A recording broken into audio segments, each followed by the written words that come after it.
Australian football is poised to graduate to the highest strata in the world game, shaking off the tag of a nation that's almost strong enough to compete with the very best. Good evening, Australia. Now is the hour for Australia to clinch its place in the World Cup finals. It's agonisingly close, but still Iran blocks the way. We check now on the starting 11s.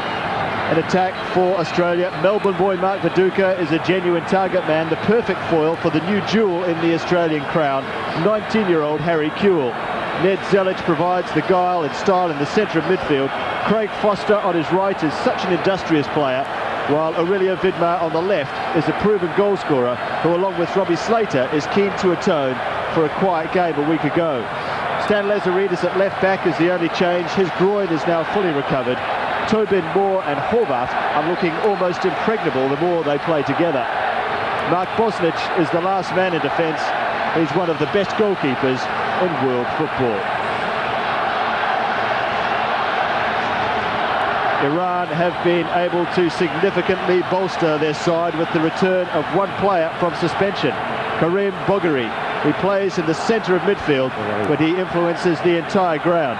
Coach Valdir Vieira regards Bogheri as 40% of his team. In attack, two outstanding players will link up.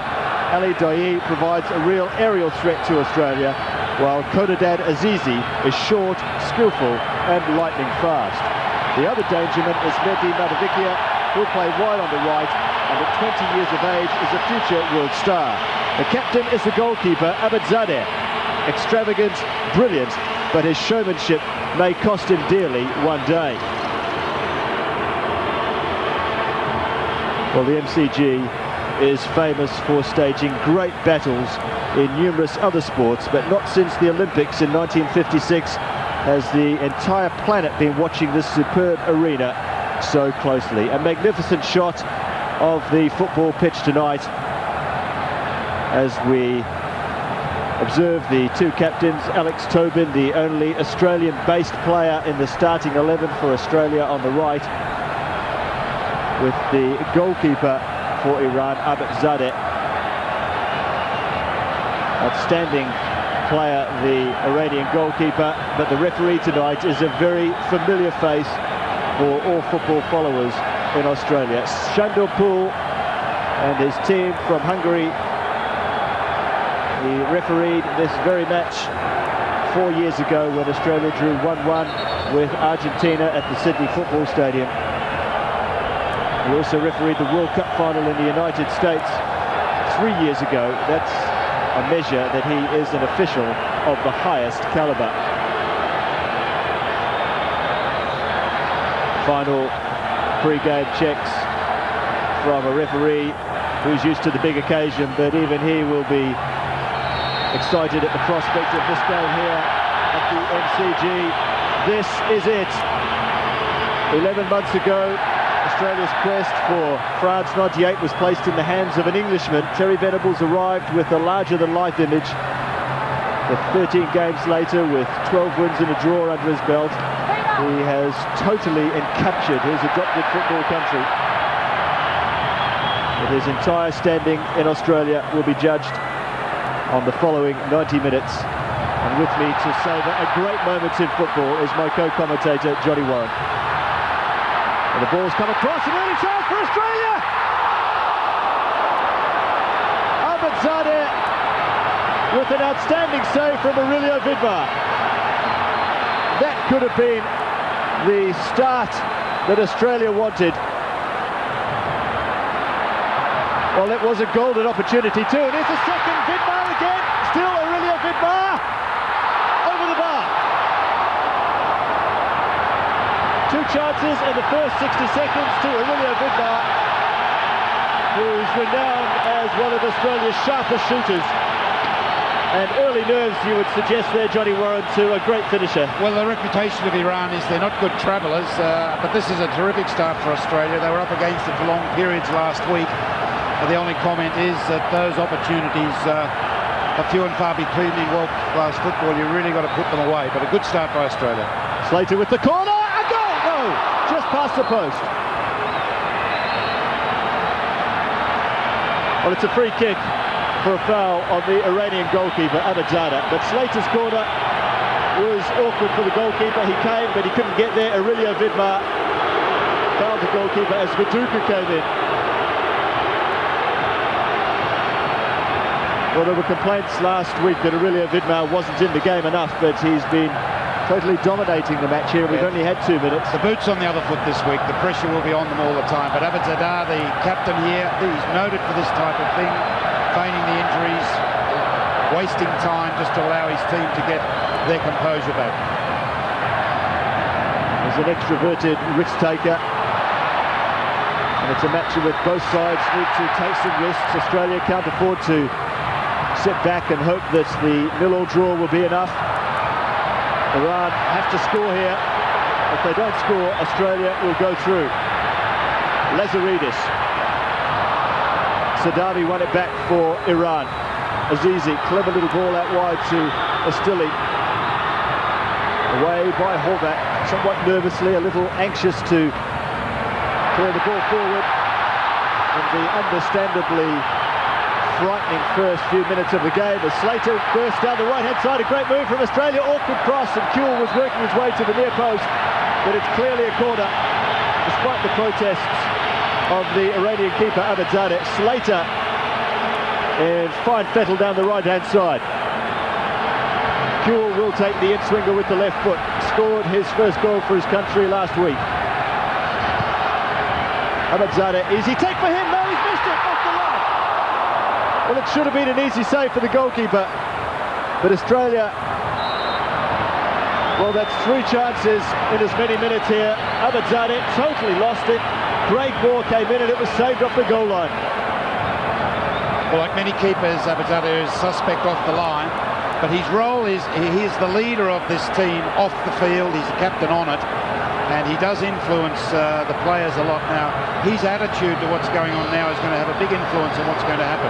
He's really got to keep it moving, because the other players will start to get into the rhythm of which he's capable of inside him.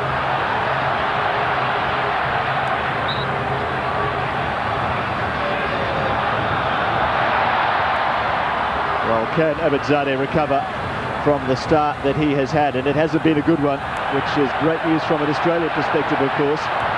Viduka wriggling away from the couple, touching it out wide to Aurelio Vidmar. He's got Lazaridis through on the left-hand side. That's a great ball, Stan Lazaridis in behind. Another chance for Australia.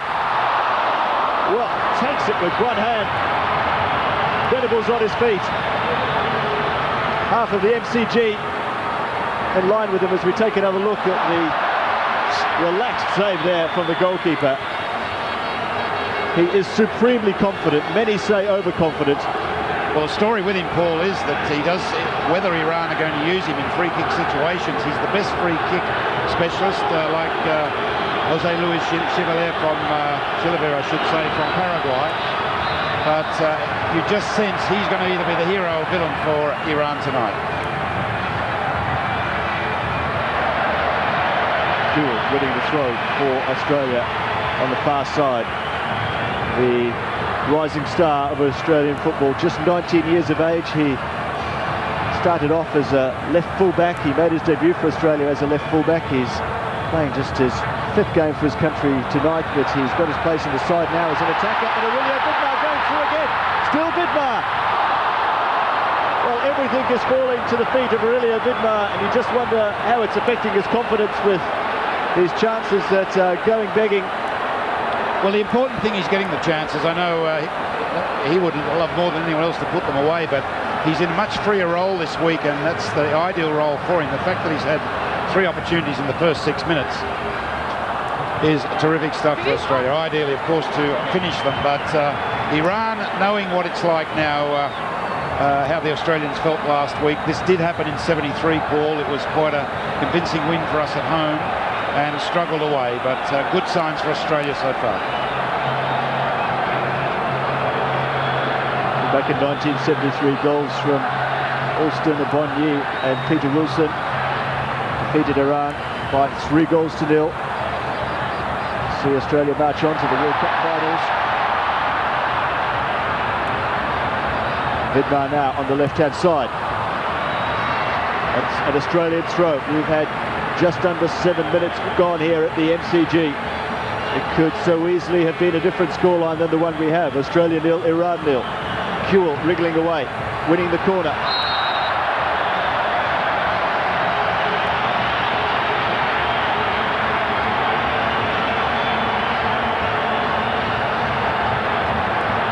Sadavi is the man who gave the corner away for Iran, came into the Iranian side last week for the first time in a number of games.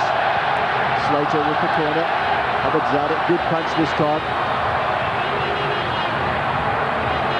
Foster, deep ball, Slater's onside, another promising attack here from Australia. Viduka was the target in the centre, Foster again. Just harried off the ball, but the ball goes to Harry Kewell, working down the right-hand side. 2 men on him. He's a tricky player, Kewell, but he was just outnumbered there. Iran finding some composure in defence and playing their way out very nicely indeed. Moore just waited there for the throw into Cumber's way, and that's a foul. A clear foul as well by Moghetti. And the first touch by him, 7 minutes, the player expected to do a lot for Iran. That's his first touch. And not on the ball either.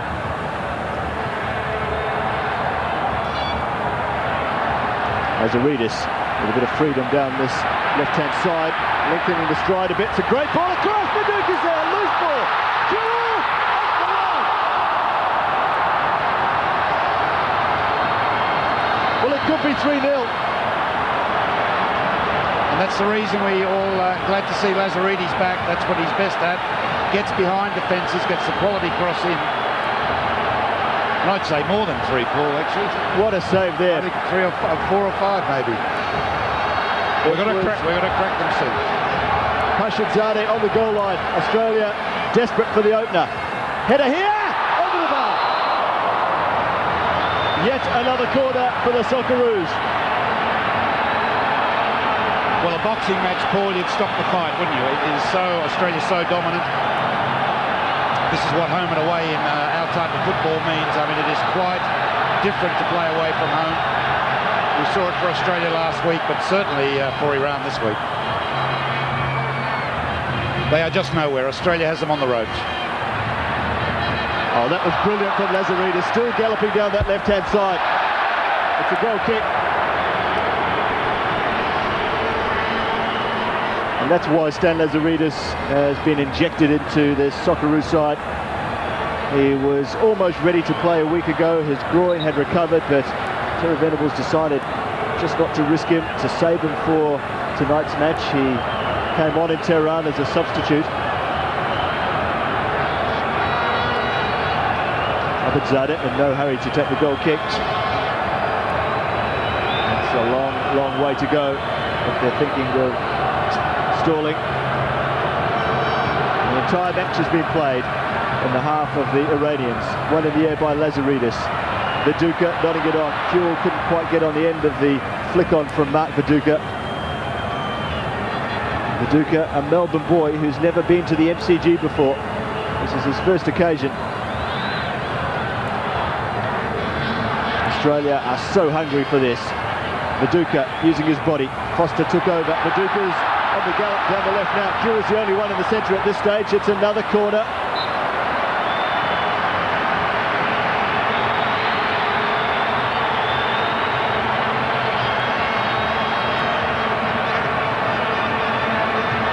Well, Iran have already blown 3 chances to qualify for the World Cup finals. Twice in their group matches, if they'd managed to find a victory, they would have gone to France. Then they lost the 3rd versus 4th playoff against Japan by 3 goals to 2. Slater flicked on at the near post. Free kick to Iran. Alex Tobin playing his 100th game for his country tonight. It's his 71st international match. That's a foul by Viduka. Still Bogheri yet to get involved from an Iranian point of view. There's a Stili there. who was fouled from behind by Mark Viduka. The treatment required for the Iranian number 9 as we take another look at the tackle from behind. It was a clear foul, but nothing too sinister in the challenge by Viduka. I guess one of the worrying things for Australia, John, is the fact that the chances haven't gone in and Iran could come back into the game. Yeah, but they are making the chances. I mean, of course, we all want them to go in, and they should have been in, but that is part of the game. The important thing is that the way Australia started, and they are creating chances. They've got Iran off the back foot. They've just keep that pressure up, keep what they're doing now, because Iran do not have time to breathe. Much the same as we had in the second half last week, but this is even more so. Incredible pressure from Australia. Keep them there. Good work on the flanks, particularly Lazaridis on the left. Vidmar in a freer role where he's able to exploit many gaps in the Achilles heel of Iran, which is their defence. Kuhl couldn't get the crossover there.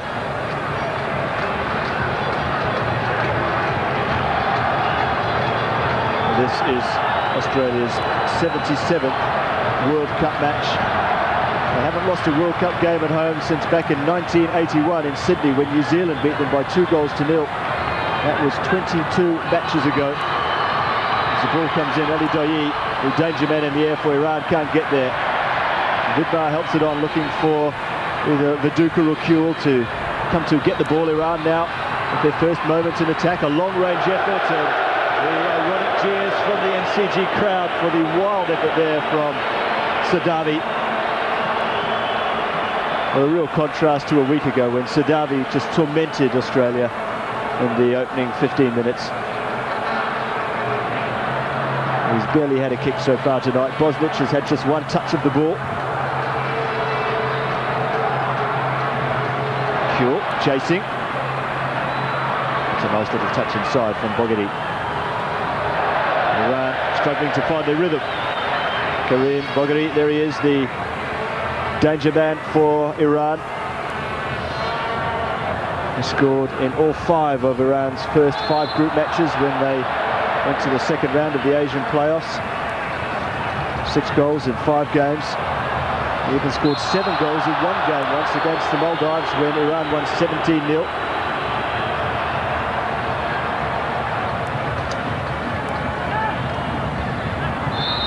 Australia win the free kick.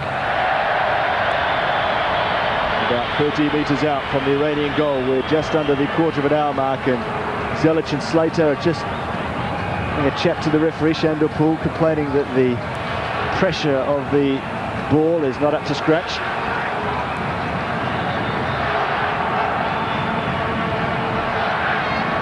This is the rules by FIFA in international football these days. A number of balls must be spread around the pitch to keep the speed of the game up.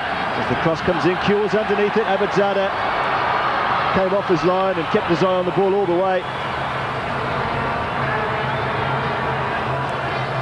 Sadavi given straight to a yellow shirt. Lazaridis again. Still Lazaridis, a little bit lucky with the bounce, but he's prepared to chase anything. And the loose ball from Iran, he's given it straight to Vidmar. Iran looking very nervy indeed at the back, but they come away now.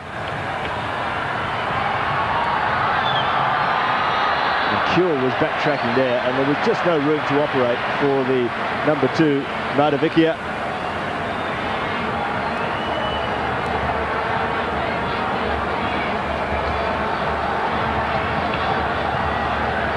Kuhl turning, great little layoff from him. Zelic with the ball over the top. Viduka prepared to chase, shielding the ball well. Still Viduka, now waiting for an opening. That's a great ball onside. Vidmar's gone down, and he's gone around the goalkeeper. That looks to me like a goal kick. Despite the cheers from the crowd who were anticipating a penalty. Magnificent ball in behind there from Viduka. Totally taking out the defence. Vidmar got to the ball first. And that's the reason why it wasn't a penalty. Vidmar's running into the gaps is causing Iran all sorts of problem, and the service to him is first class.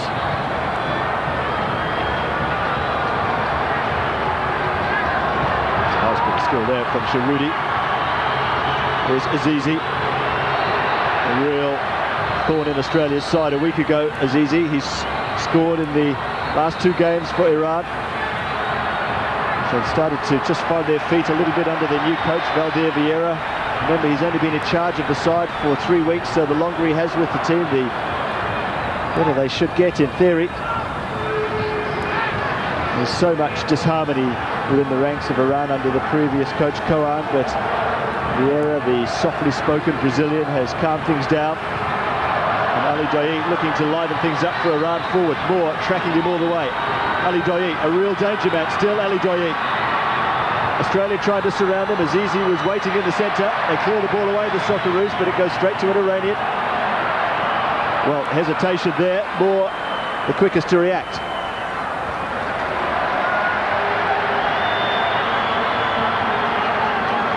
Sharudi remonstrating with his striker there, Bosnic, as yet fairly idle in the Australian goal.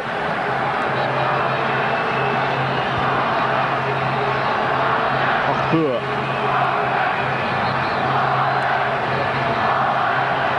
Sadavi inside, flicked on, looking for Madavicchia down the right-hand side.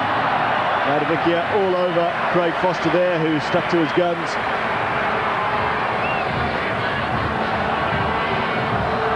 See the shirt pulling there, and Foster was giving as good as he was getting there, which is a real trait of the Australian side. Duka looking to flick it on to Kuhl. It's a nice layoff to Sadavi. Still no way forward for Iran. Australia totally comfortable in defence at this stage. It's a clever ball over the top. Sadavi will get there. Foster is chasing hard. Still Sadavi. Danger for Australia here. Played across, away by Alex Tobin, the captain. Oh, that was a brilliant work by Lazaridis to win the ball in the tackle. Zelic lays it off to Slater. Down the line to Harry Kuhl. Inside to Zelic, charging forward. Still Zelic. Well, that was a good tackle. Zelic challenging for the ball and finally wins the free kick. What a clash there between the two playmakers for both sides. Kenan Bogheri going down with Ned Zelic. And Zelic is winning that one. Seen very little of Bogheri.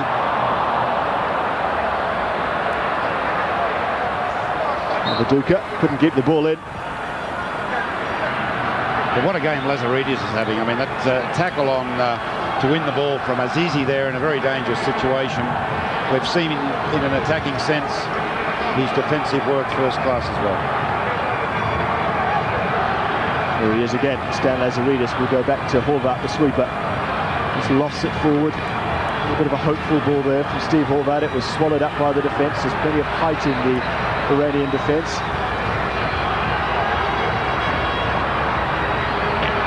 Azizi chasing down the left-hand side, but couldn't keep it in. Every little moment of the game is going Australia's way so far. Iran not renowned for a side that gets results away from home. But when you're as desperate as they are to qualify for the World Cup, anything's possible. They are still confident of achieving a result here, the Iranian camp. But I'm sure they were as daunted as the Australian side was a week ago when they walked into a jam-packed MCG.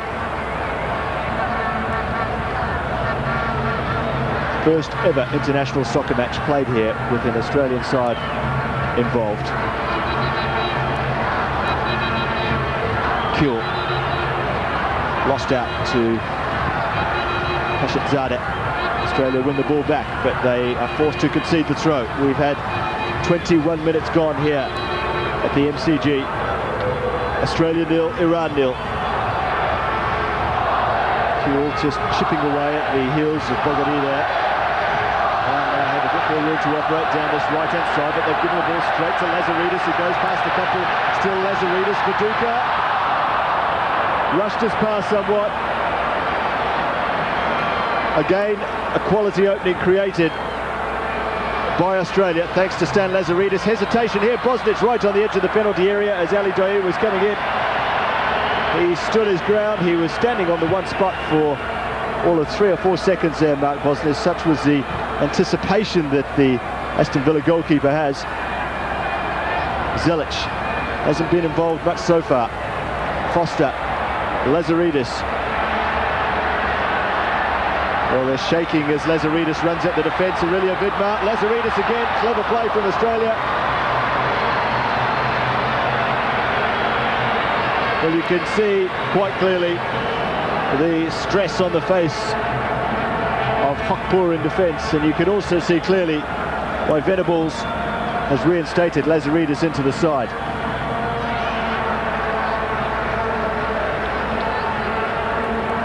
It's not only what he's doing when Australia has the ball, it's the fact that Matavikia, who is one of their key players and directly opposed to Lazaridis, is totally out of the game. In fact, Iran, a fine passing team at their best. Paul, I don't think they've put together more than 3 passes in any one move. Australia really dominating completely, but they've got to knock them away now while they have the opportunity.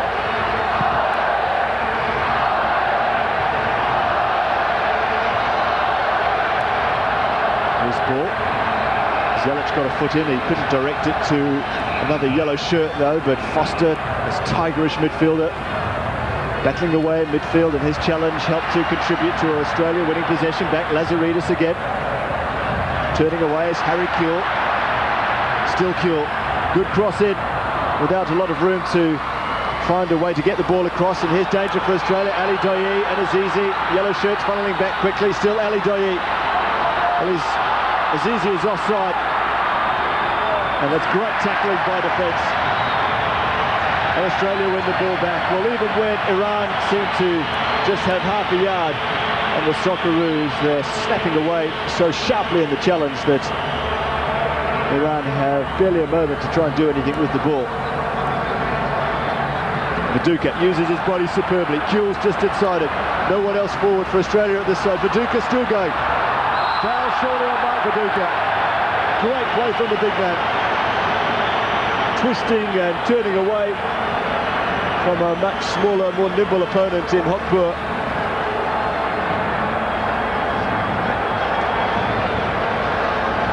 Zelic picks the ball up as though he means to take on the Iranians on his own. He is a likely taker of the free kick from Australia. Aurelio Vidmar over the ball as well, but I caught the Socceroos training during the week and saw Ned Zelic practicing from this very position again and again and again. This is not unfamiliar to him, I can assure you. But on the training ground, he put it in the top left-hand corner on a regular basis. Vidmar takes it this time though. Now Zelic has a chance. Australia come out, Zelic takes the shot. Well, Ned Zelic, such an elegant player for Australia. One of 2 or 3 players who were a little quiet last week.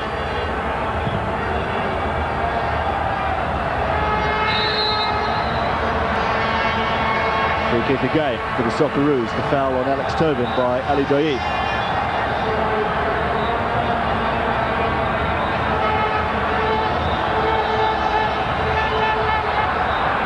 Viduka turning. Still Viduka. Great play from Mark Viduka. Lazaridis joining in. Can he get behind the defence? Stan Lazaridis pulls it back. And the cross just didn't quite reach the 3 or 4 yellow shirts that were waiting in the centre. But Lazaridis is totally unintimidated by the occasion. It's been a superb start from the West Ham United midfielder. Just over half of the first half gone. Still no score. Australia rather untroubled in defence, but the ball given away by Horvath. Players offside all over the place there as the defence stepped up very quickly. Azizi there, the former Asian Player of the Year. Mongolian background, which explains the slightly unusual features for an Iranian. Viduka backing in and couldn't get his head on the ball.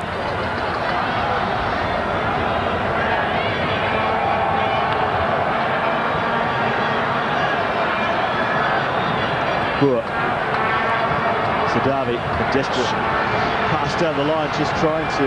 Oh, that's a magnificent ball from Lazaridis, just chipping it inside here. Just look at this run from Zelic as well.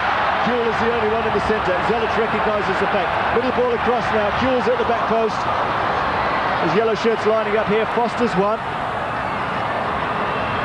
Great turn from Azizi. Iran on the counter-attack. Ali Daei, great ball to him, but Moore across so quickly. Ali Daei just shrugging off Moore. But Moore gets the ball back.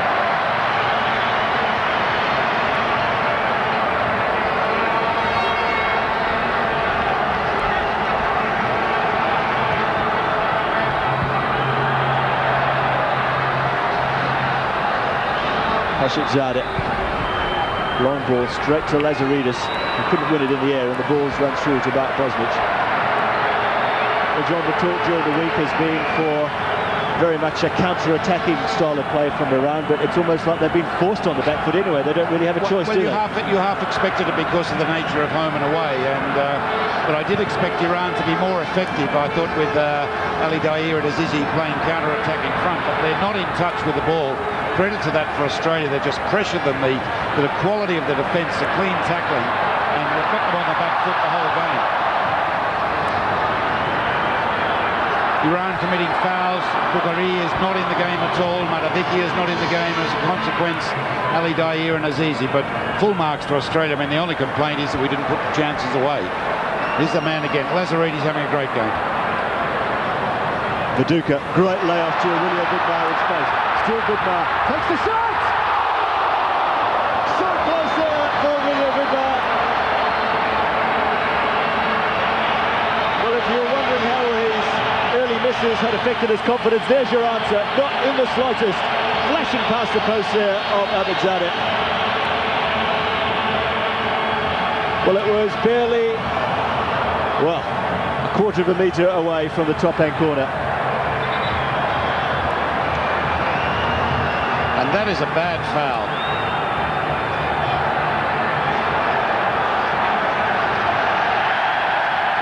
And not surprisingly, the foul is on our best player. That is over the ball. In fact, Gakpo there lucky not to get a red for mine. That was high. It was quite deliberate. Well, what can you say? Hokpo fortunate to stay on the park for a challenge like that, but he has been given a yellow card by Shandorpool, which means he'll have to watch his step for the rest of the 60-odd minutes that we've got here. Australia continuing to chip away at Iran with minor victories everywhere except in front of goal. Viduka taking over. Lazaridis ready to come back on, but he'll have to wait till there's a stop in play. Vidmar. Another foul, a bad one as well. Now, what will Shandorpool this time? It was just Stilly, and that was just a blatant hack on Aurelio Vidmar. Well, Shandorpool is talking to Vidmar there about the way he fell to the ground. He's let Lazaridis come back on, and no yellow card for Estili. Iran fortunate, but perhaps Australia can make them pay in the most important area of a football match, the back of the net. Zelic takes it short. Lazaridis, early ball in this time, aiming for Kuehl at the back post. Zelic will get there. Another foul. Well, how many more?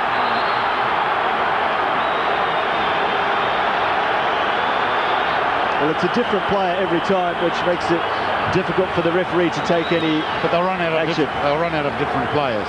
Australia have the extra man all over the park. I mean, the marking, Iran are just in disarray. Slater whipping the ball in. Viduka. Corner to the Socceroos. Good decision from Shandorpool as Viduka won the ball in the air, but his header came off the head of his opponent who was jumping against it.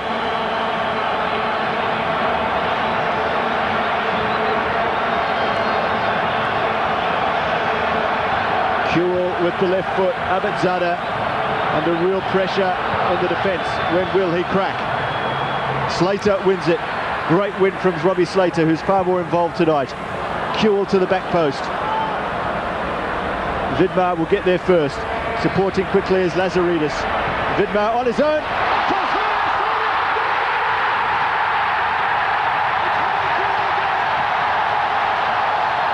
Australia are a goal to the good here at the MCG. Just listen to the roar.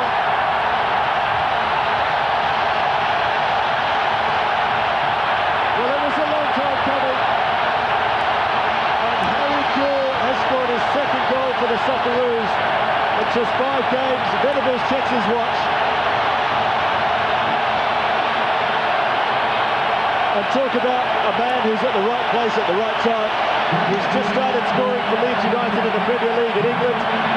He opened the scoring from Australia last week and he was jolly on the spot again at the back post. What a great ball from Aurelio Vidmar. The dummy, the cross, the challenge, and then Kewell keeps his goal a game for Australia. And who would doubt? I mean, Australia deserves to have this match over by this time. And Iran now got to come back, and the signs are they can't do it. Australia cannot let up, just keep them on the back foot like they're doing. And it's a marvellous Australian performance this first half. And again, 1-0 really doesn't reflect what has been total dominance by Australia. Well, it also changes the complexion of the game very much. Zelic was chasing through, putting in a challenge in there on Okpur, who deserves a tidy tackle from an Australian after the way he's approached tonight's match. But let's take another look at a great moment in Australian football. Vidmar, a brilliant cross. Viduka couldn't get there. If he had, he would have scored. But 2 at the back post waiting to finish off, and Tobin, the captain, was one.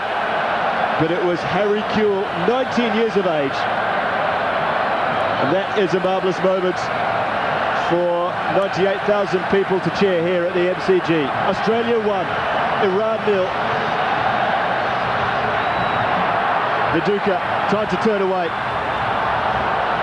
Quickly in the tackle there was Horvat coming out of the defence.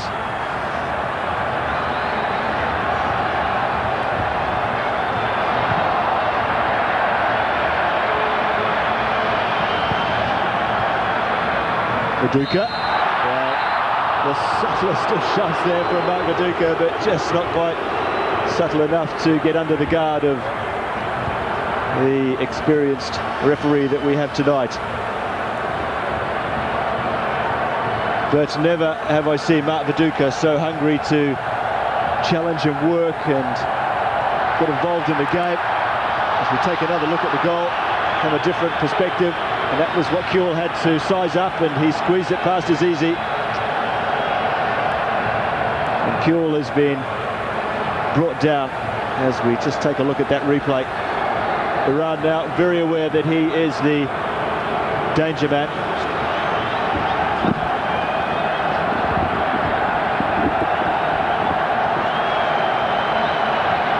Zelic with the free kick.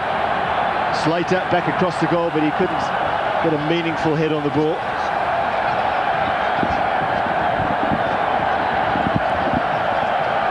And Iran have lost 3 and drawn 2 of their last 5 games. They were rated the outstanding side in Asia a couple of months ago. They were clearly the team to beat. Australia by no means restricted to be playing Iran in this match. But they fell in a heap with 3 games to go in their group matches, where they lost 2 and drew 1. They were beaten by Japan 3 goals to 2 2 weeks ago, and Australia have got them on the ropes well and truly here. But can they finish them off? Viduka wins it back. Lazaridis just caught a little flat-footed, couldn't get there. Horvat forward quickly. Vidmar onside. Foster will put a challenge in. A high foot up there from Sadavi.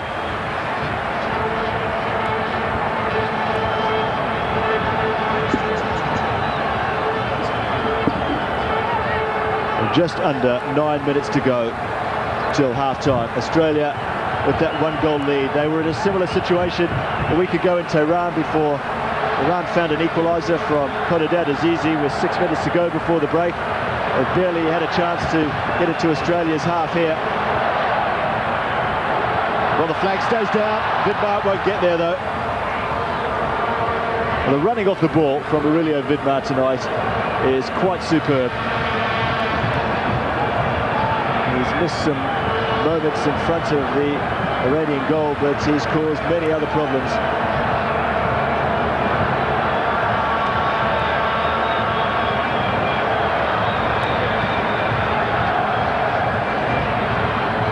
Ali Daei wins it in the air.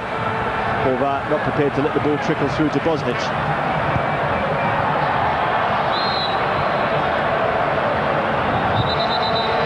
Steve Horvat, who's a Melbourne boy. Great homecoming for him, a player who makes a living out of the game in his European country of Croatia. Kewell, surrounded by players now. Every time he gets the ball, Harry Kewell, and there's Karim Bogheri, who's barely touched the football in 38 minutes of the first half. Well, he came into the game with such a reputation that Australia were a little nervous about him as Vidmar helps it on. Kewell wins it, still Kewell. Great challenge in defence. Australia forward now. Lazaridis. Ball to the back post, no one there for the Socceroos.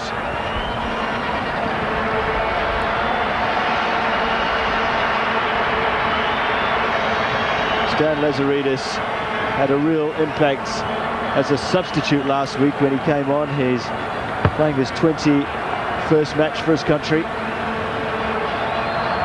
Hails from Perth in Western Australia. Strong challenge in the air by Horvat. Straight through his man, Lazaridis. Chance here for Iran, Bosnich. Well, in the end, it ran through to him very gently indeed, but your heart was in your mouth for just a moment there as Azizi was trying to get past a couple of players on the edge of the Australian penalty area. It was the first time Paul Bogheri doing what he does, is come forward from midfield to create the problems, but they're saying he's 40% of the Iranian team and at the moment out of the game. But that last incident was the first example of the type of thing that he does. Comes from behind, supports Azizi Ali Daei and creates problems. Okpor looking shaky under the high ball again. Australia couldn't take advantage of it. Slater is back there. Goes back to Craig Moore, back to Slater. Australia showing their confidence when they're starting to knock little volley passes to each other in that part of the ground. It's a brilliant ball from Slater. Foster surging forward. It's strong in the tackle. It was Pashatzadeh. Ali Daei pulled to the ground. They tried to take the free kick quickly. The big number 10 for Iran, Ali Daei, rated as the outstanding player in Asian football.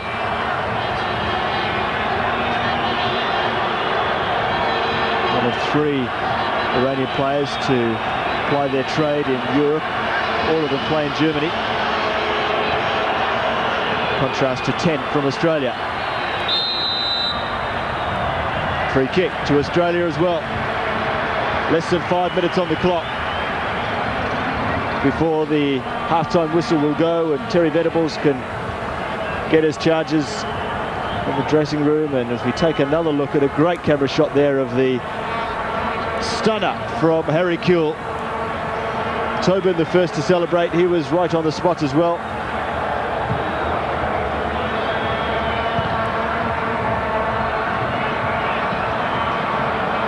Sadavi nodding it on. And Tobin was having his shirt tugged there by Azizi. Okpor, long ball. Easy again for Bosnich. Well, in contrast to a week ago, Mark Bosnich has hardly had a thing to do tonight, but by this stage in Tehran, he'd made about 3 outstanding saves to keep Australia in the game. Slater nodding it on to Kewell.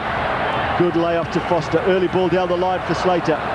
Another good move from Australia. Slater was being tugged. Play goes on. They've still got the ball. Zelic now coming in to support quickly.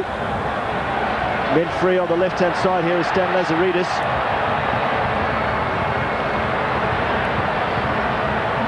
Plays it early this time. Viduka using that big frame of his to shield the ball, but it was good pressure from Hokpur. Lazaridis prepared to chase, and pressure does a lot at international football, and Iran struggling to keep the ball once they do get it. Horvat, little ball over the top. Huel was prepared to just run blindly and hope that the ball would get to him. Iran forward, ball given away. Huel can't get there.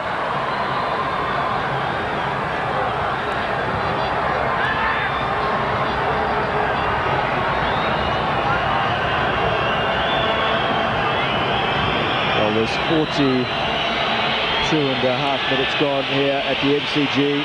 If you've just joined the telecast, it's Australia 1, Iran 0.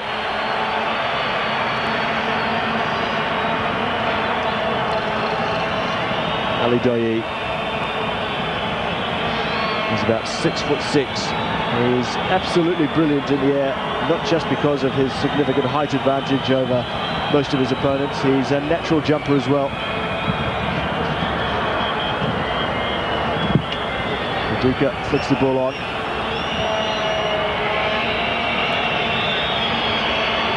Already the crowd are calling for the half-time whistle to go. Tobin backpedaling, but just look at the support. As Tobin went up for that ball, there were 3 yellow shirts coming in quickly to help him out should anything go wrong.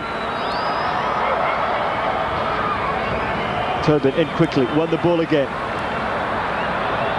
Hokpur forward. Azizi.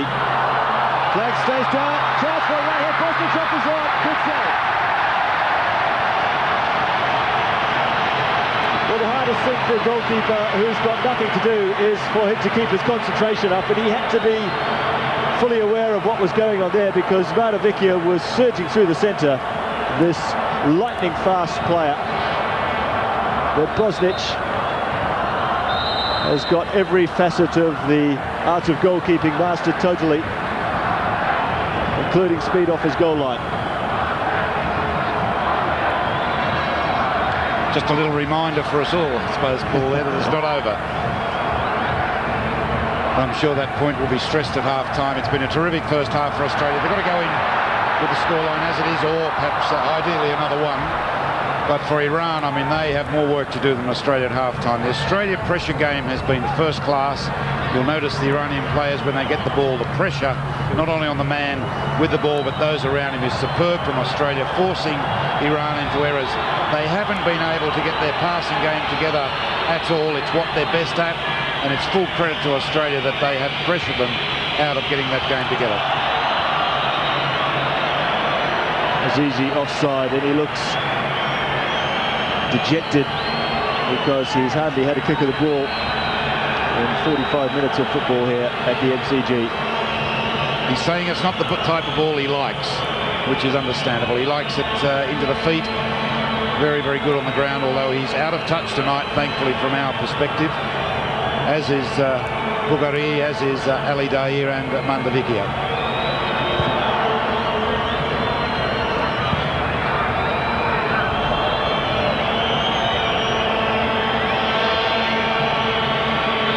Well, as you can see, we're into time added on here.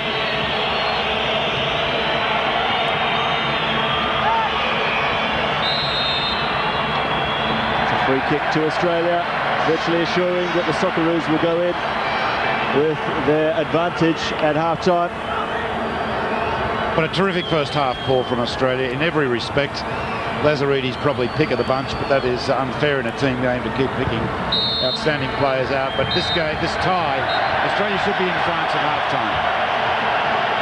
Well, it was a prodigious opening for Australia that went unrewarded. Chance after chance was created before finally Harry Kewell at the far post in the 31st minute set the MCG alight with a half volley at the far post.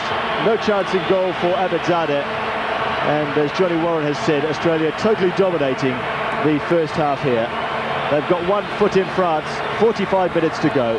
Half time at the MCG. It's Australia 1, Iran 0.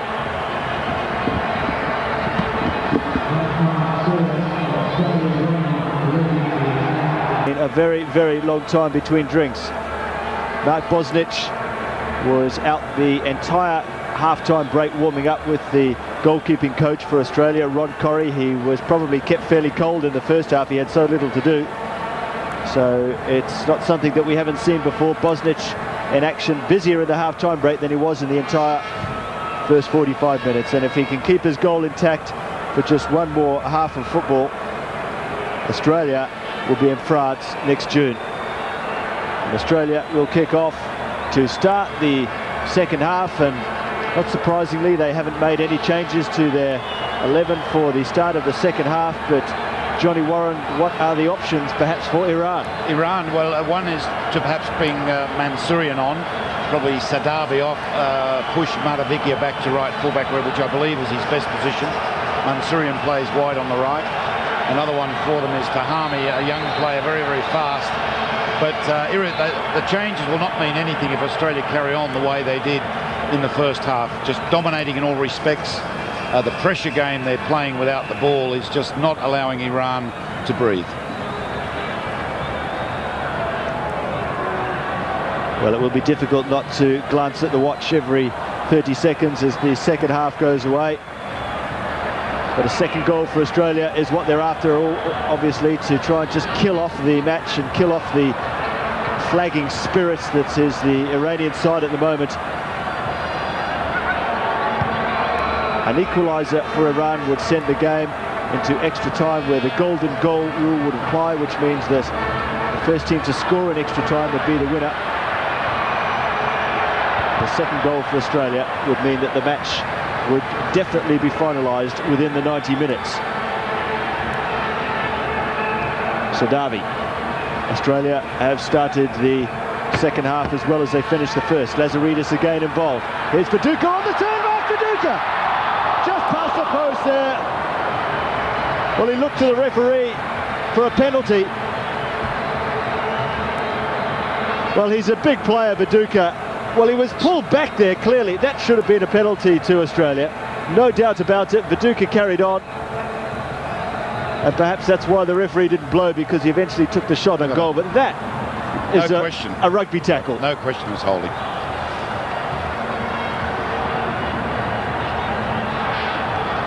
Well, in a similar vein to the first half, when Australia opened outstandingly and missed some chances to really kill off the Iranians early on in the match, it's more of the same here. Kewell wriggling away from a couple, winning it back. The ball given away straight to Slater. Lazaridis free on the left-hand side. Australia go right with Zelic.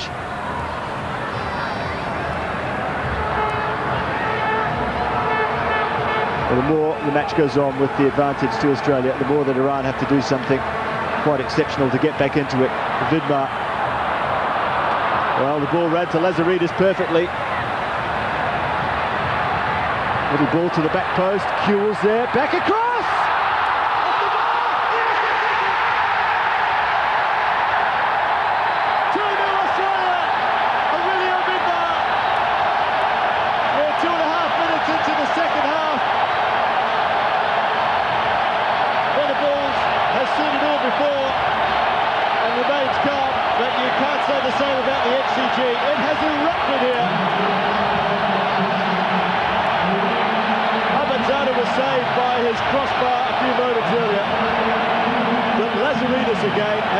Whatsoever to put him across, but he found half a metre. Kewell was at the back post. The header from Foster was off the crossbar, and Aurelio Vidmar, he is so hot in front of goal for Australia at the moment.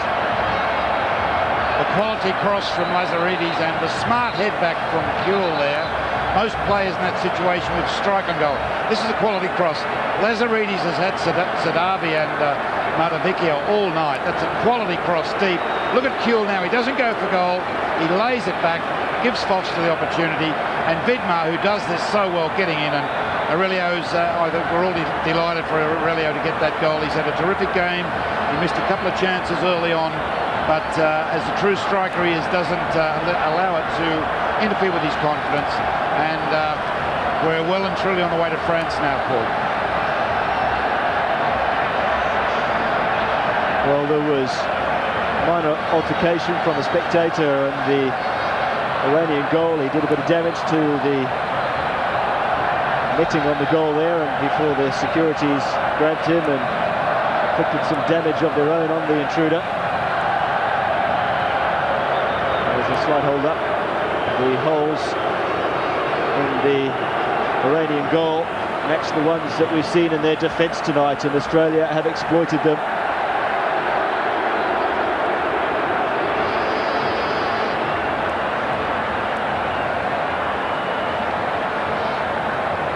Well, the ground staff quickly preparing the goal, but Australia, while this is going on, have all streamed over to talk to Terry Venables, just to check on instructions now that the game has shifted its complexion once again. Australia now with a 2-goal advantage. Iran must throw everything at the Socceroos now, which will only leave even more holes and gaps for the likes of Aurelio Vidmar, Viduka, Kuhl. What a game he's having to exploit. Australia 2, Iran 0. The crossbar just looking a little bit shaky under the weight there, but they better not break it, eh? That's right. Imagine if the game is abandoned because of equipment failure. Well, the crowd here are buzzing. This is good for Australia because it gives them time for it all to sink in. I remember in '73 on the way against Korea away, Korea scored their second goal. Australia kicked off and scored within 10 seconds, and that turned that whole fixture around. That it ended up 2-2, and then the replay, or the extra game I should say, in Hong Kong. But if Korea were allowed to absorb that they were 2 goals up, that game could have turned differently. So that's why I believe that this is a good period for Australia. They're 2 up, let's keep it up, more of the same, keep them on the ropes, and Australia on their way to France. What is going on in the mind of Eltel?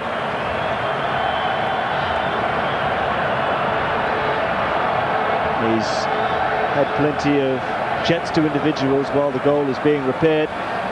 There will be no one on the Australian side that doesn't know exactly what's required for the remainder of the game. We've had the match held up now for about 4 minutes now. And we're just waiting. Let's just recap on the second goal here. Lazaridis, well, it was such a tight cross. It was brilliantly picking up Kuhl at the back post. Foster so unlucky off the crossbar, but who's there to finish it off? Aurelio Vidmar is. And just look at the arms go up in the air with the yellow sleeves. Kuhl waiting right there in front of our camera.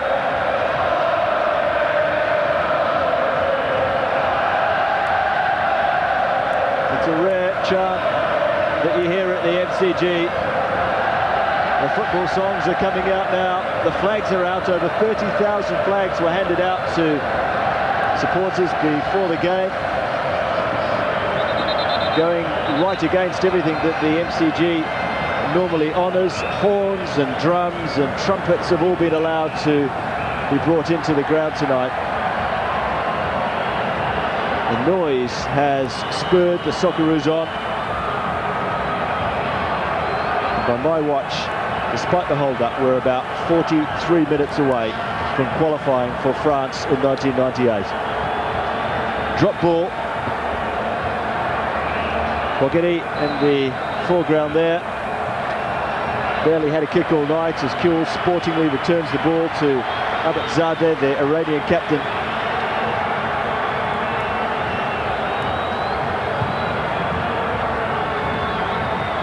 Well, the big hold-up in play will only confuse things right at the end of the game when we're all waiting for the final whistle to go. We are left totally up to the discretion of the referee, Shandor Pool, on just how long he will stop his watch for that little hold-up. Already, the referee's spoken to Bosnich about getting a move on. Australia still can't afford to really sit back for the moment. If Iran were to get a goal back, it would really be a very nervous ending to the game. The away goals rule is that if the match had finished 0-0 here. Australia would have gone through because of the fact that they scored in Iran last week. 1-1 would have sent the game into extra time, but 2-2 would give Iran a trip to France. It's a simple equation for Australia to follow. Don't let in a goal and you'll make the World Cup finals. Iran now, what will we see from them? Here's Hokpur.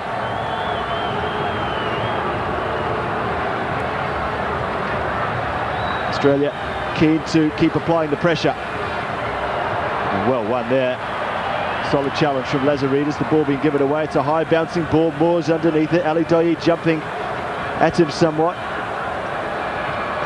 Yellow shirts diving into tackles, but one of them's come away with the ball, and it's Ned Zelic. Viduka is going away to the left. He's onside. Viduka, that's across. Well, he was looking for Kuhl with the outside of the foot. And Azizi's nodding it on here for Ali Daei, who just clatters into Horvath. And that's a foul. Horvath just glares at him. Ali Daei trying to act a little bit innocent, but it was a clear foul. Kuhl won't get to that one.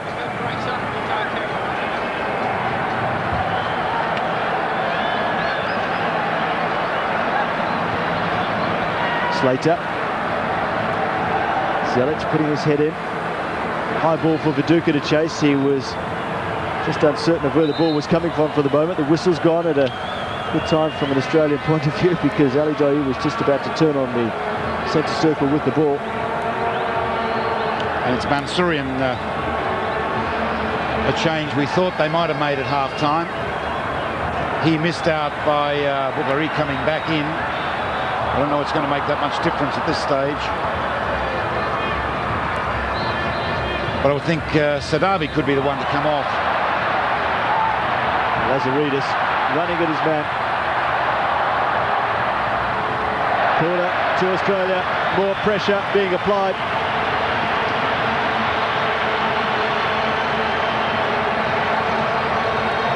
Foster doing some damage. Well, the third goal now to Australia, without a doubt, would clinch the match.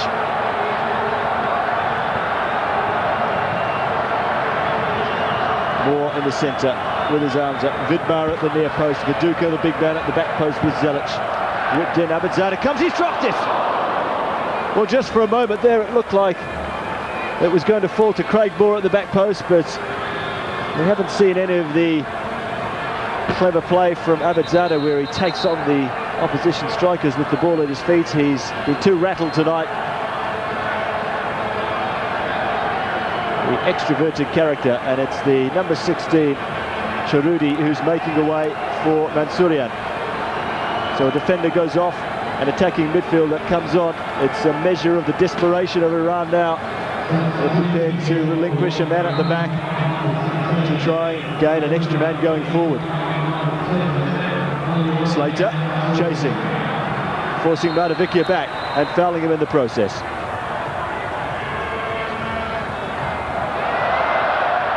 Mansourian, pressure coming from Kuhl.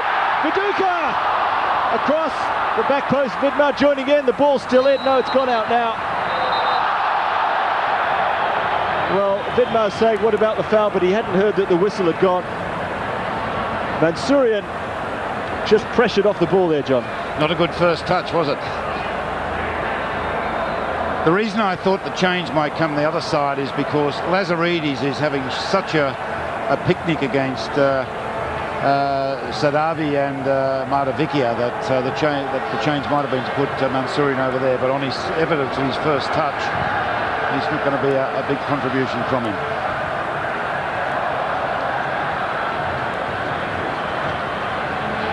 Oh, brilliant header from Viduka. Kuhl taking on his man. Good tackle. Zelic joins in again. Kuhl so quick to turn and adapt to the change in the pace of the move. Kuhl, Zelic, the back post is Foster coming in. Australia not prepared to sit back and wait for the end of the game to come. They're looking to close out the match now. Matavikia hardly been in the match. Great player who's been totally overawed by his opponent and the occasion here. Ali Daei couldn't get to the ball. Slater will get there.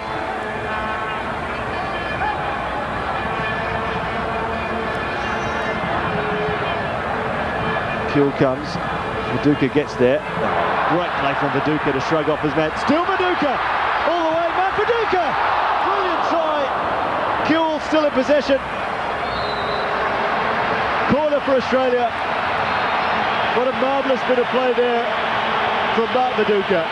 He had to do it all on his own. He got past a couple. There was still one to beat in Peravati. The shot came in like a bullet. Abadzado decided it was too hot to handle and he fumbled it.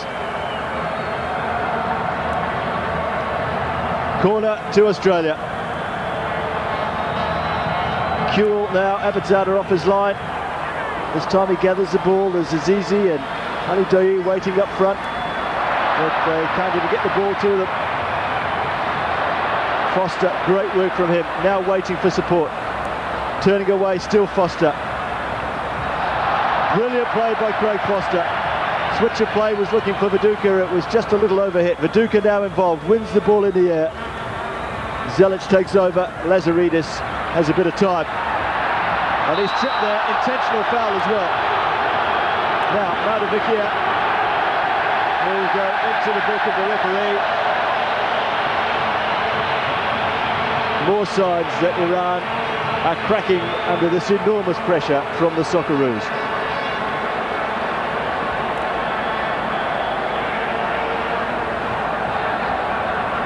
Well, that clock is just so deceiving. It's 16 minutes gone, but by my reckoning it's more likely to be about 10 minutes gone of the second half. The ball comes in, Moore! The flag went up anyway. And Craig Moore, the 21-year-old, one of the youngsters of the side.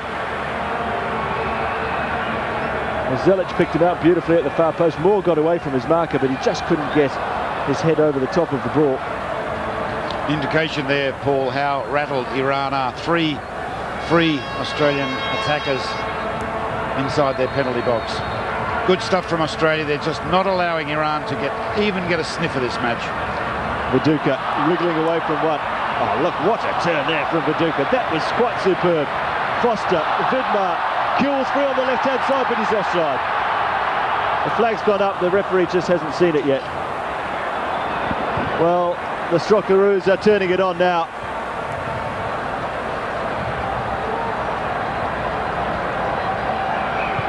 Mark Viduka has come into his own in this second half with some moments that are lighting up the MCG, and Kewell here providing another through on the goalkeeper, tight angle. Vidmar's in the centre. Well, a desperate lunge in defence there saved Iran from being knocked out of the World Cup. Pashadzadeh and hurt himself in the process. Aurelio Vidmar would have had the easiest of tap-ins.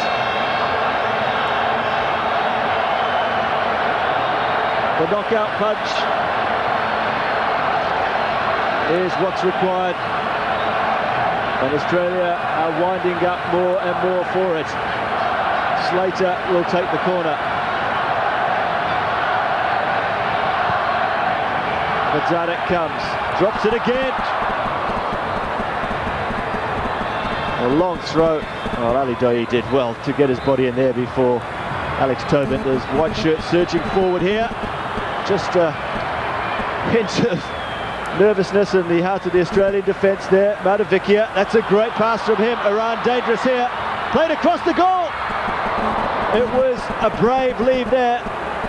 Mansourian, yellow shirt streaming back. Maravicchia, well, he fell on the ball and the danger is cleared. And one of the loudest cheers of the night for the MCG was a simple hack up the park. That's Valdir Vieira, the coach of Iran. Viduka, chance, the goalkeeper's off his line.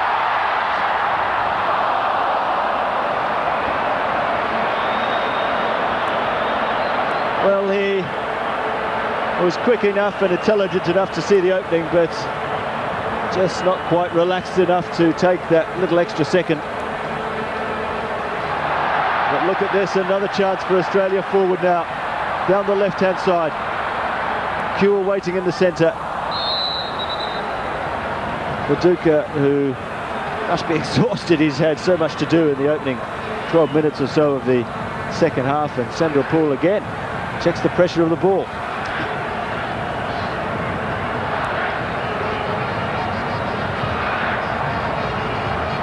And I don't suppose the chances of him forgetting to stop his watch while these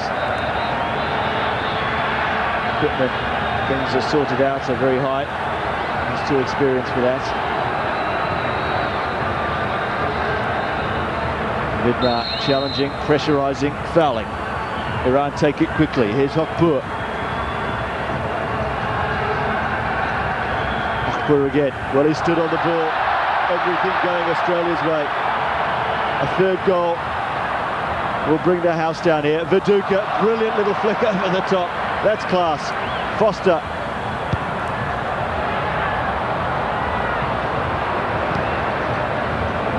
Well, that's a great clearance, straight to the body of Ali Daei. The ball hasn't gone out yet, but Horvath is there. The ball still in play. Pressure coming from Kewell, forcing Pashadzada to go back. Here's Peravani. Pashadzada again.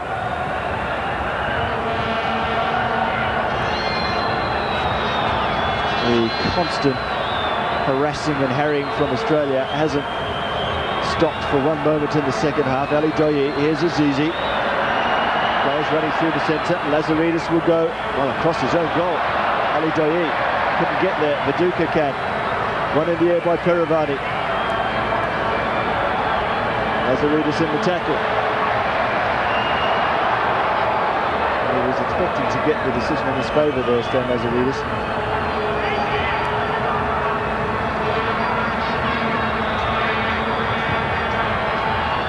Easy for Bosnich.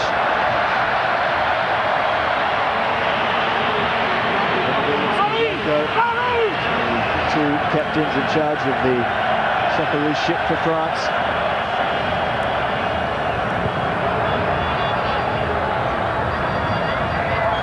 Kewell turning away. Peravani with a desperate clearance.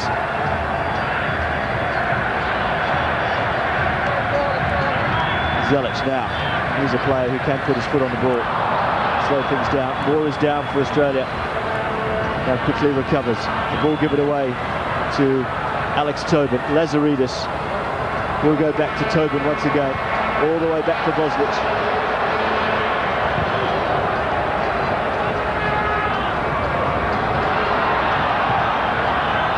Ali Daei quickly. Slater across to get the first challenge in. Syrian.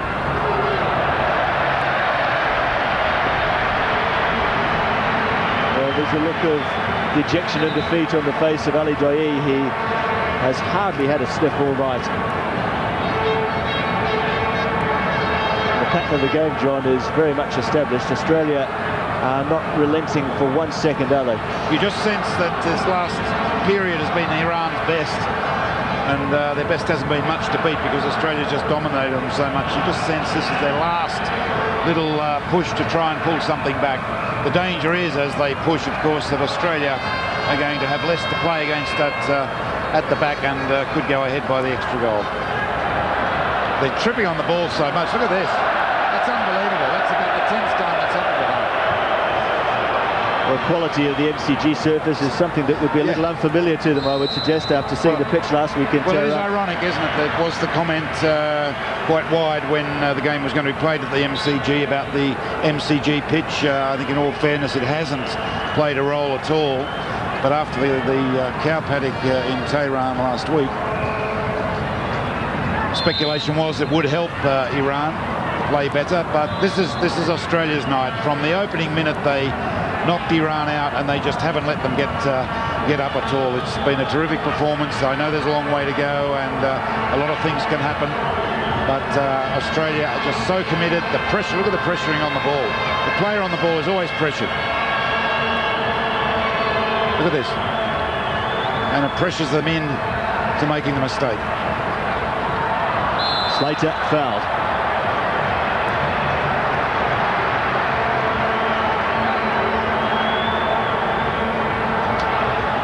Well, there was some concern about the cricket pitch in the centre of the MCG for the game and complaints that it wouldn't be up to scratch, but I spoke to the curator, Tony Ware, before the match, and he was telling me that they didn't compress the area at all. As Kewell comes across, Viduka is waiting in the centre.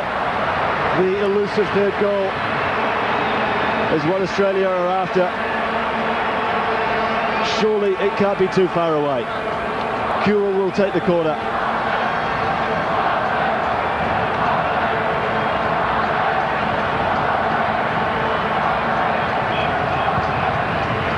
Deep one this time. Viduka is at the back post. Back across the goal. Loose ball here.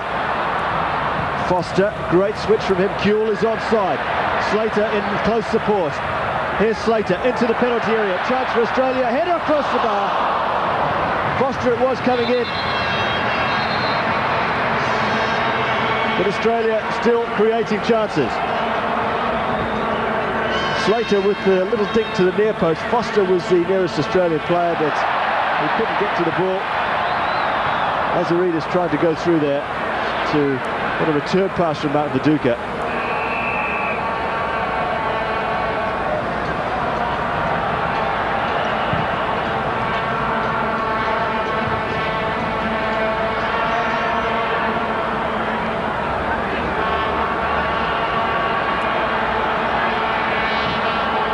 Ball over the back.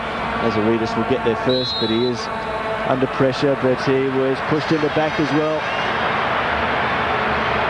And you just wonder, John, perhaps this pressurising game that Australia is playing, that some of the boys might be just getting a little tired. It's very hard work to do that. Do you think Terry Venables might make a couple of changes? Well, it is. The players are warming up now. There will be a couple perhaps to freshen things up.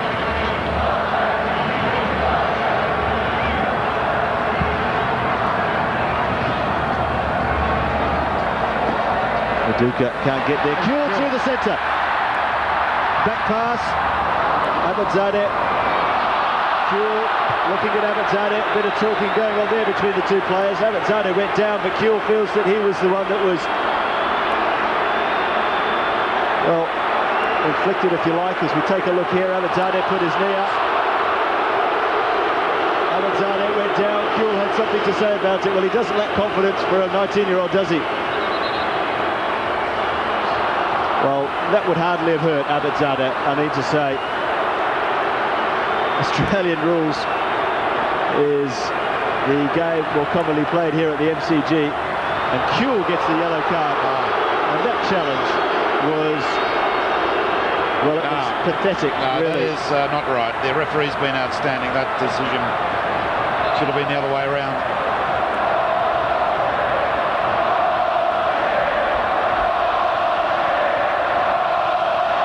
Is coming on.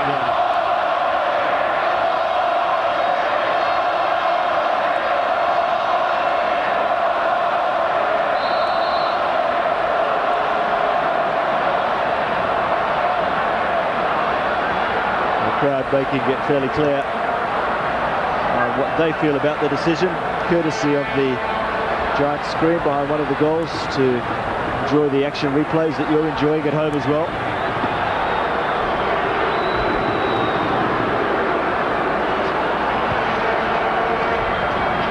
Vidmar almost stealing the ball. Still the pressure comes from a yellow shirt every time, and Lazaridis, not only has he been getting forward, but he wins every tackle that he's made tonight. I don't think he's made a mistake tonight. It's been a super performance from Stan. Iran really don't know where to go. Mansourian, early ball, Ali Doyi. Moore watching the ball all the way. Great turn from Ali Doyi. Oh, that was a great challenge there by Moore. A little unlucky there.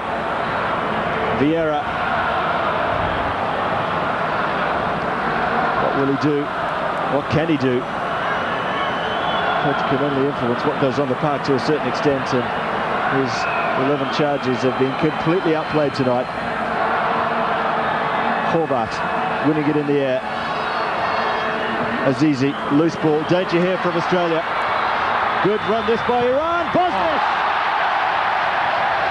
Fantastic save there from one of the great goalkeepers of world football. Just look at this. Great run by Madavikia. Fired it in, and Bosnich's reflexes were right off the top shelf.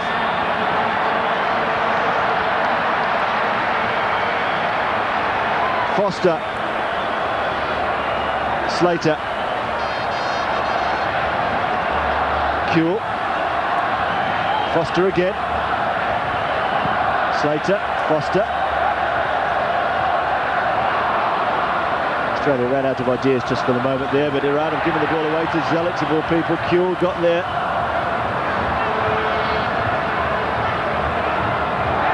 Well, off the ball incident on Harry Kewell there. It looked like the referee saw it, but he's talking to Kewell with a little word in the ear of the Australian 19-year-old. Vidbar working his way back. By my watch, it's about 23 minutes gone of the second half. It's going agonisingly slowly for all Australian supporters, but Tahami is about to come on for Iran. The speedy youngster came on last week as a substitute and really caused Australia some problems, but it's another defender. Sadavi goes off and another attacker comes on, John. They are running out of players to play at the back. Well, it is. It's the last throw for Iran, isn't it? What have I got to say from Bosnich? I mean, that's the class of the guy. He hasn't been involved in the game. It's been a dangerous game for goalkeepers because you don't have anything to do, and then suddenly you've got a class save like that to pull off. Tahami coming on for Iran, very fast player. I thought the change should have been made earlier. I did feel that Sadavi had to come off because he's not controlling Lazaridis. He's not getting forward, so therefore not contributing either in attack or defence for Iran. Azizi given a little bit too much room and time to turn. Ali Daei going through, danger here. Iran forward again. Two lunging, saving tackles. They've lost the ball. Bosnich is out of his goal. Iran has scored.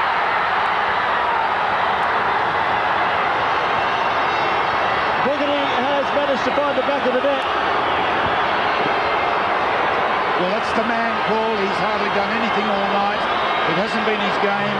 Zelic has dominated him. He's the leading scorer for them. We're raved about Bougherty, and that is one of the reasons why. Thankful tonight he hasn't been in the game as much, but gets in late into the box. And we've got a real game on our hands now, even though Australia have dominated this match completely. Well, that totally changes everything because Iran only need one more goal now and they are effectively winning the tie.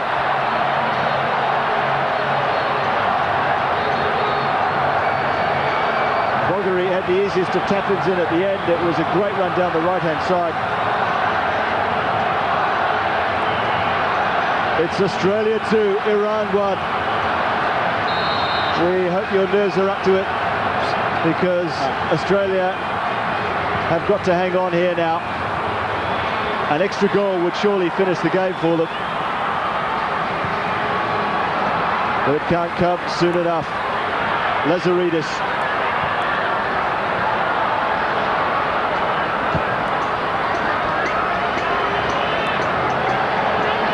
Well, Terry Venables is up on his feet now. He's really got to think about his substitutions carefully.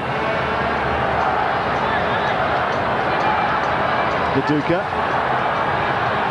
Foster,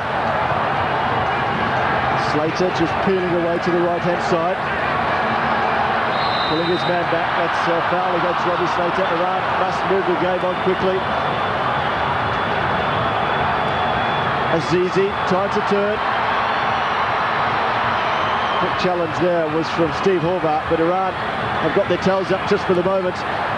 Australia have some defending to do. Great play from Foster. He's got to go forward all on his own, but no one to play the ball to. Gets past Mansouri. Brilliant play from Foster, finding Kewell.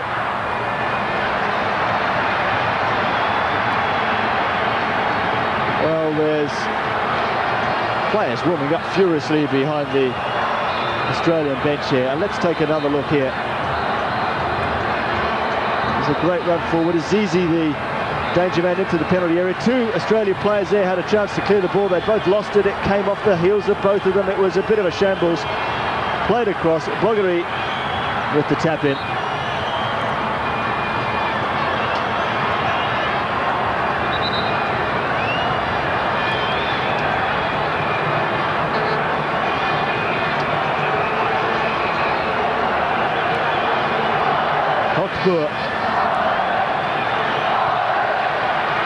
Good run down the line. Lazaridis all the way with him, and that's a goal kick and a good Great stuff moment for Australia. Sort of decision that takes the heart out of the Iranians. Well, it was the right decision, but the quality of the defending of Lazaridis to run him to the line. They say, Paul, the most dangerous score to lead by is 2-0 because you appear to have the match wrapped up. The other team get one back, even though it hasn't been deserved on tonight's general play. And suddenly the complexion of the game changes. Let's hope it doesn't, but this is the best period for Iran in the match. Ali Daei, danger for Australia here, the flag's down! It's an equaliser for Iran! 2-2 here. Disaster for Australia.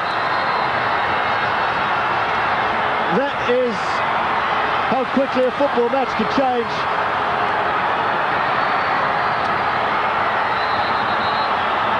What an amazing game. I mean, we talk about our football, it doesn't count chances, dominance and whatever. Takes taking your opportunities. Iran have had nothing in this match, but let's pay tribute to him. This is a great goal. Azizi, this is why he's Player of the Year in Asia. We missed those opportunities. Iran have taken them. It is now a very, very difficult ball game for Australia because 2-2 puts Iran through. In boxing terms, they're knocked out, but they've just come back. The game is about taking your chances, and as I mentioned just prior to the goal, the most dangerous score to lead by is 2-0. You're there, you're halfway there already, you're through to France. Suddenly 2-1, the complexion of the game changes, and we're in for a thriller of a finish now.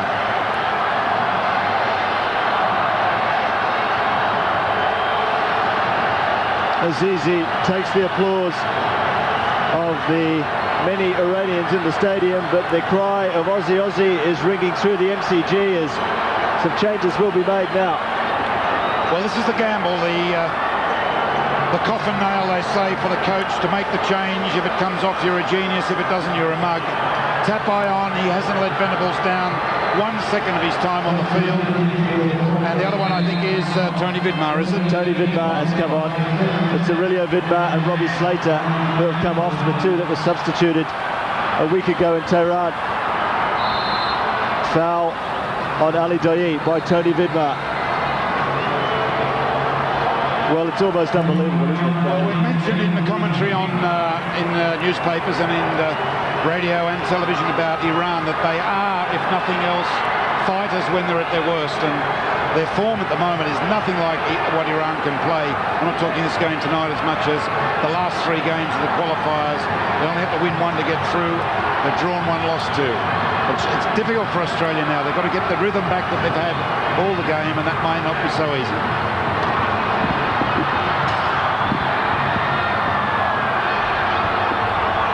Well, it's Australia now who are forced to chase the game, push players forward, take risks. About 31 minutes gone is an accurate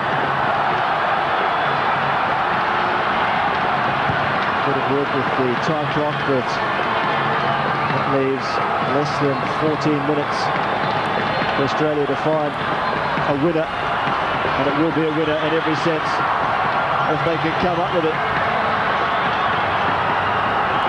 Craig Moore is down, holding his knee.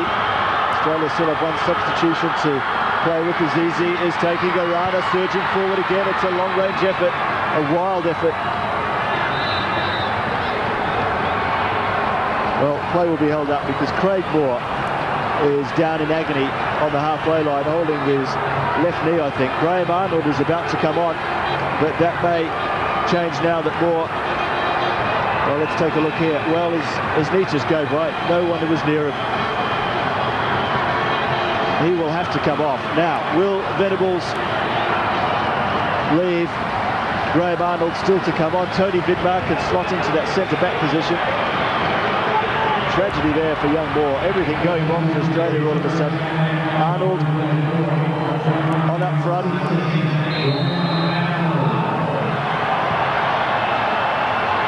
Graham Arnold, 34 years of age. This is his last shot at the title. Now Tapai down the right-hand side, whipping the ball into the near post.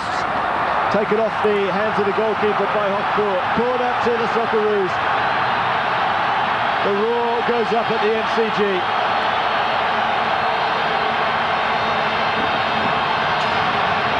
Kewell will take it. So many yellow shirts there. One in the air, straight to the goalkeeper. Clean header on goal. Plenty of power. But straight to the hands of Abidzadeh.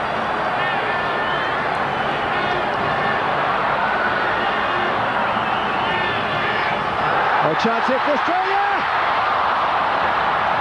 Arnold with his first touch. Tapai involved again. What a super sub he really is. Brilliant ball back to Arnold. Firing in the shot, he didn't really hit it cleanly.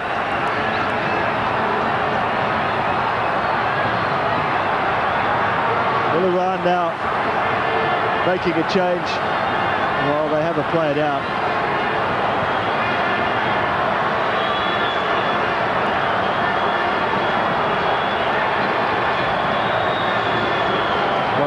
A week ago, Iran really dominated the Socceroos in Tehran, but they couldn't clinch the victory in front of their own supporters. It's been a complete role reversal here tonight, with Australia totally in control of the match. Up until around 15 minutes ago, as we take another look at the shot from Graham Arnold, which again went straight at Abidzadeh in goal. Still not sure who the player is who's gone down, but it will upset the Australians' rhythm, this, because they've just started to get back into the second half after losing their way, I think, in so many ways. Abidzadeh is the player down. A clearance earlier, he pulled a muscle, or appeared to pull when he stretched to give a corner away.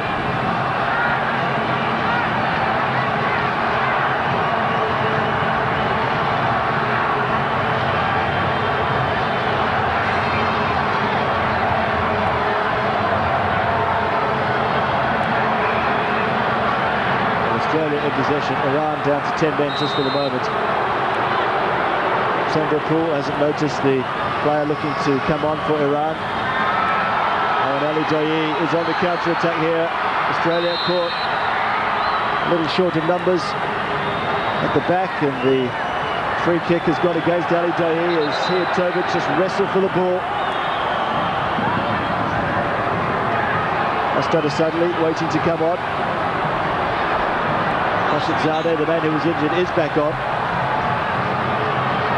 Tony Bidmar.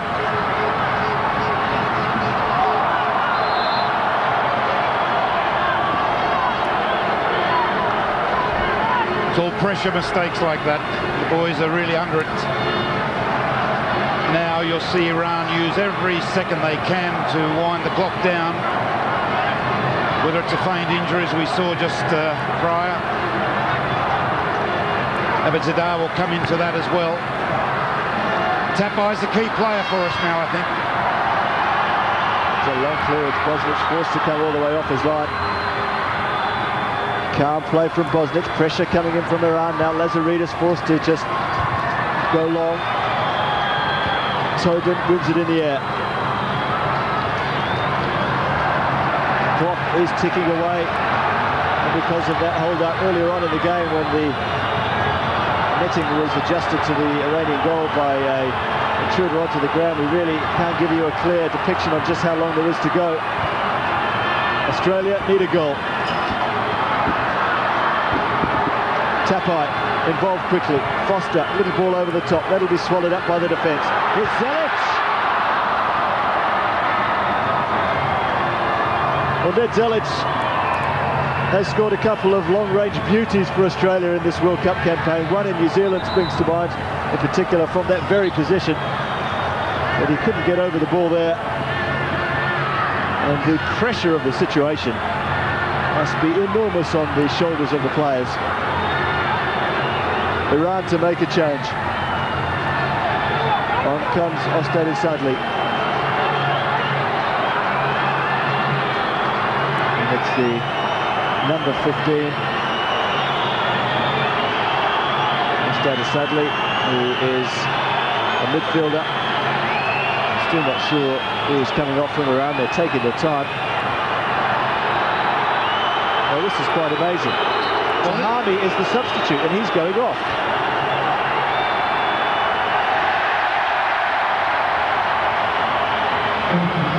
Well, he's only been on the park 10 minutes, Tahami. His shoelace broke and he got substituted.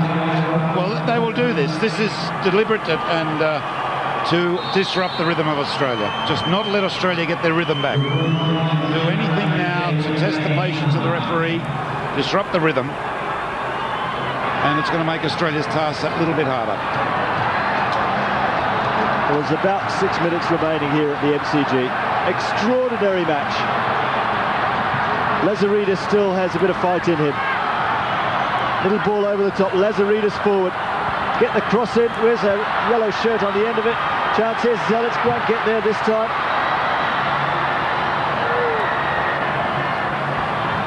Vidmar cutting inside.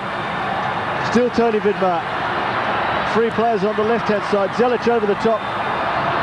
Just too much weight on the pass.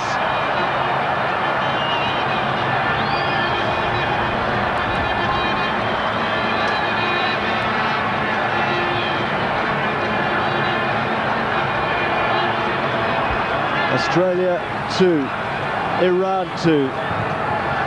An absolutely unbelievable scoreline.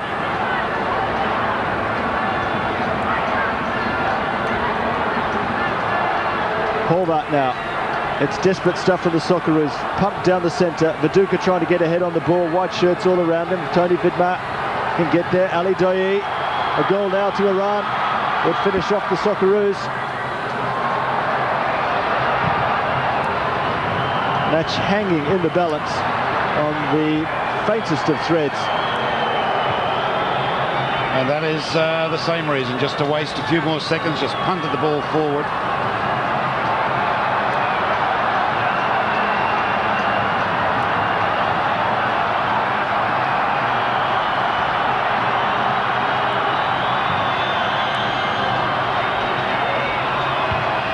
And in the air by a defence that's winning everything at the moment, and Azizi still, this little live wire to throw into Iran.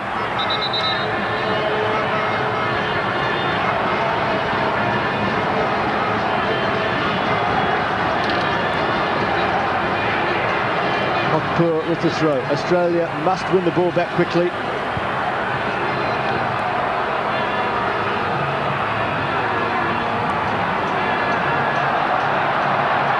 Bosnich.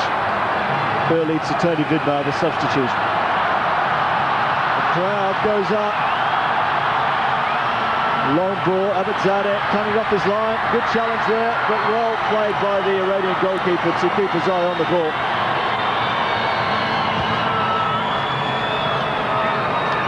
Straight into touch. The ball given back to the Socceroos. It's desperate stuff now for Australia.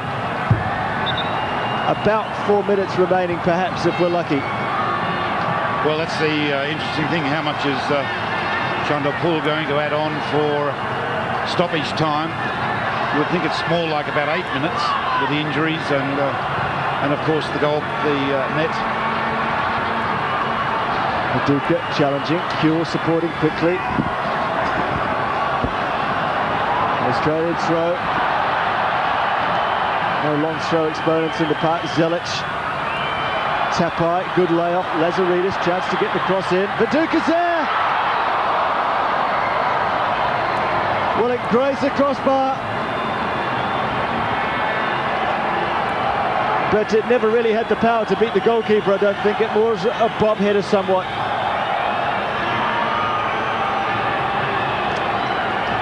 And in the action replay, we see clearly it missed by a couple of metres.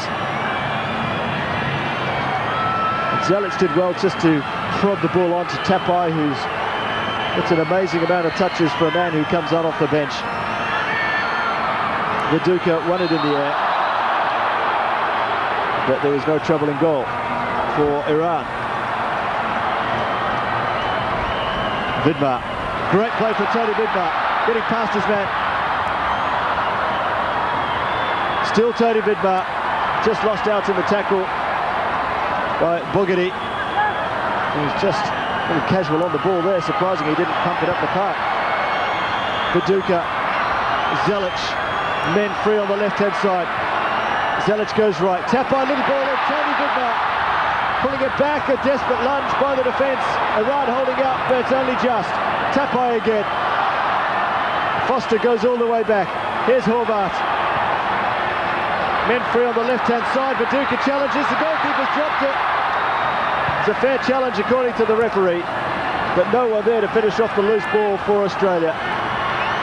Kewell up to tricks on the left-hand side. They really need something from a man who's inspired at the moment, like Harry Kewell. Foster, little chip in. Viduka's not there. Header!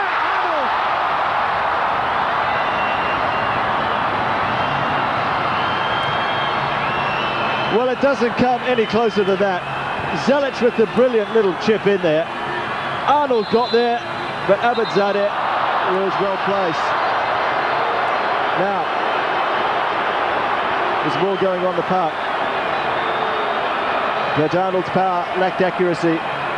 His header rather lacked accuracy and power as well. But meanwhile, one of the Iranians has gone down, but I don't get the feeling that he'll get much sympathy from Chandrapool. So difficult to work out how long to go. Perhaps 2 minutes. I'm sure he'll play on. This is quite deliberate, and they'll get away with whatever they can. But how unfair is our game? I mean, this is a game Australia has won so clearly on points.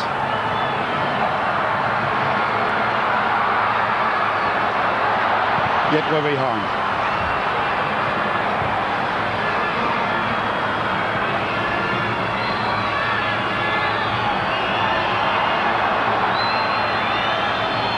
Zelic.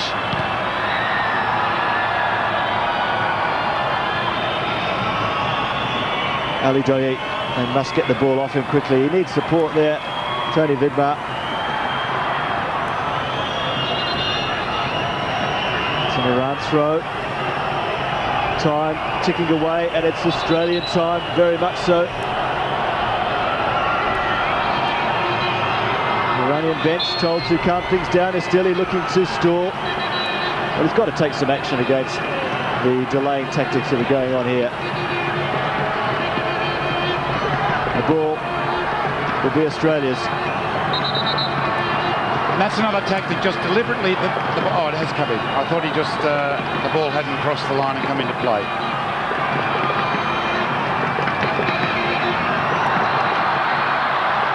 Viduka. Australian throw. Time ticking away. It's now or never for the Socceroos. The moment of truth has arrived. The crowd goes up. Vidmar loses out. Ali Daei for Iran. Whipped off his toes by Foster, who still looks lively. Forward is Tobin. It's an Australian throw. Still no signs of the referee looking at his watch. He has a little glance now just as I say that.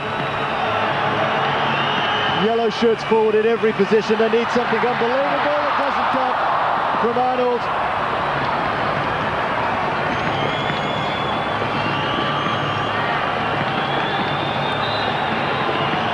Australia need an absolute miracle now. We've played almost 8 minutes of time added on.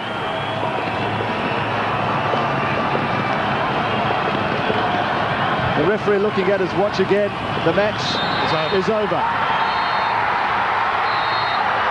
Heartbreak for Australian soccer. They have been beaten here at the MCG by the away goals rule, the cruelest of fates for the Socceroos. The saddest of moments. The MCG really can't believe it. Iran are ecstatic, of course, because they have escaped from jail in the most amazing fashion here.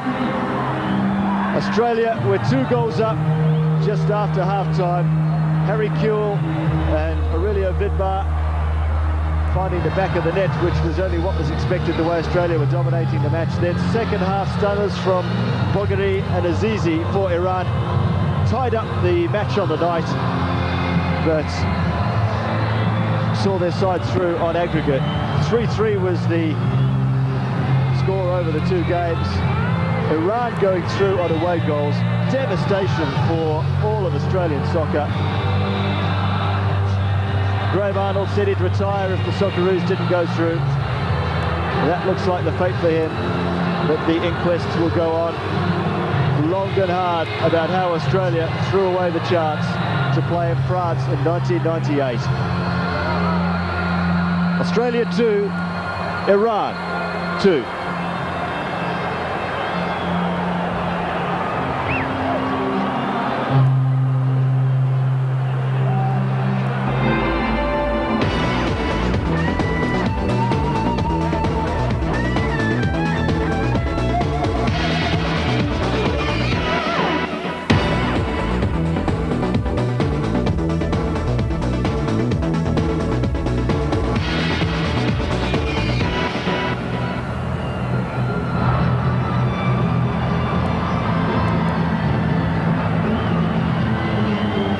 It is a picture of celebration for Iranian fans at the MCG as we welcome you back to this telecast. The news is tragic for Australia. After leading 2-0 and missing a host of glorious chances early in the game, the Iranians fought back, drew the match 2-2, and of course go through to the World Cup on the away goals rule. Australia, after 4 years of struggle and huge expense, are now out of the tournament and have to wait another 4 years. Johnny Warren is with me. We hope to go to the sidelines in a second for some post-match interviews. I think we have somebody standing by. It's Mike Tomalaris with the Australian midfielder Craig Foster. Les, I'm with Craig Foster, perhaps one of the better players for the Australian team, but like most of his teammates, he's gutted. Craig, what's going through your mind? I don't know, it's just shell shock. We're up 2-0. At this level we should never lose from there, but I'm proud of every player on our team. We gave our heart and soul, and unfortunately, I think we lapsed for 4 minutes, 2 goals, and it's beyond belief, really. How does a team like Australia, who dominated so much, come away and not go to France 98? I don't know, I've probably never been in a game where we've had so many chances and we haven't won the game, but I don't know. I guess they were destined to win, but like I said, I don't know. We fought. We fought hard. We tackled. I thought we created, enough chance on the night to win. It just wasn't our night. Looking back, do you think the turning point was certainly in the opening 5 minutes when we blew those chances? I don't know. We did well to create the chances. You can never point the finger at anyone who misses chances. We win as a team, we lose as a team, and we'll stick together, and I don't know, we'll pick up the pieces tomorrow, and we'll make it in 4 years' time. Craig, 4 years is a long time, but were you convinced that this was going to be the moment for Australia? Yeah, I thought when we're up 2-0, obviously we had to close the game out, but I thought we were going, but that's life, isn't it? We've got to get through it. Thanks, Craig Foster.